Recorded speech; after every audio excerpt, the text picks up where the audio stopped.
Hi friends, இப்போ பாட்டி shows பார்க்க போகிறோம். பாட்டி ஷோஸில் வந்துட்டு அண்ணன் கஷ்டப்படுறாருன்னு சொல்லிட்டு யாருக்கிட்ட போய் கேட்குறாங்க, நம்ம செந்தில் வந்து மீனாட்ட கேட்க அமௌண்ட்டுன்னு கேட்டோன்னே இவங்க தாராள பிரபு வச்சு அதனால் எடுத்து கொடுக்குறேன் அப்படின்னு சொல்லிட்டு எடுத்து கொடுக்க போயிட்டாங்க. ஏடிஎம் கார்டை கொடுத்தோன்னே இவங்க என்ன சொல்கிறாங்கன்னா, இல்லை நான் அந்த காரணத்தை சொல்லிடுறேன்னு சொல்லிட்டு இவரே சொந்த செலவில் சூனியை வச்சுக்கிட்டாரு. இவர் காரணத்தை சொல்ல இது மாதிரி புக் பண்ணாங்க 26,000 சொல்லிட்டாங்கன்னு உங்கள் அன்னைக்குனா என்னால் தர முடியாது, உங்கள் அண்ணே அவ்வளோ தூரம் இதில் அட்வான்ஸு 5,000 போட்டிருக்காங்க, தெளிவாக பிளான் பண்ணி ஏமாற்றிட்டு எல்லாரும் இப்படி கொண்டு போய் நிற்க வச்சிருக்கேன், என்னால் செய்ய முடியாது. கடைசியில் உங்கள் அப்பா என்ன சொல்லுவார், என்னதான் சொல்லுவார், எது நடந்தாலும் தப்பாக புக் பண்ண உங்கள் அண்ணியெல்லாம் சொல்ல மாட்டார், டைரெக்டாக என்கிட்ட தான் வருவார் அப்படின்னு சொல்லிட்டாங்க. ஏன்னா உண்மை இதுதாங்க அப்படிங்கிற மாதிரி ஆயிடுச்சு. என்னால் ஹெல்ப் பண்ண முடியாது போன்னு சொல்லி துரத்தி விட்டாங்க.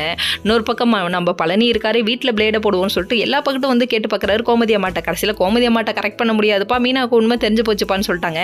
அதுக்கப்புறம் என்னடா பண்ணுறது, யார்ட்டடா போய் கேட்கறதுன்னு தெரியாமல் இவங்க ஒரு பக்கத்து புலம்ப ஆரம்பிச்சிட்டாங்க. அதுக்கப்புறம் நம்ம கதிர் பார்க்குற வேலை இருக்கே, கண்ணா நாம் இருக்க பயமே, இந்த கதிர் இருக்க பயமேன்னு ஒரு டைலாக் அடிச்சுட்டு இதுக்கு ஒன்றும் குறைச்சல்லப்பா, அமௌண்ட்டுக்கு என்னப்பா பண்ணுறதுன்னு யோசிச்சுட்டு இருக்கேன். நம்ம பாண்டியனுக்கு அந்த நேரம் பார்த்து அமௌண்ட் வர ஃபோனை இங்கே வச்சுட்டு வெளியே போக அவர் டபக்குன்னு அட்டை போட்டார். அட்டை போட்ட கையோட மெசேஜை டெலிட் பண்ணிட்டாரு. இவருக்கு பார்க்க தெரியாதுன்னு அவருக்கு தெரியும், அதனால அவர் அப்படியே சும்மா விட்டார். கண்ணா கண்டுபிடிச்சா சும்மா அடிக்க மாட்டார், கண்ணா பின்னான்னு அடிப்பாருப்பா, பார்த்துக்குப்பா, உடம்பெல்லாம் தயாராக வச்சுக்கோ அப்படிங்கிற மாதிரி ஆயிடுச்சு.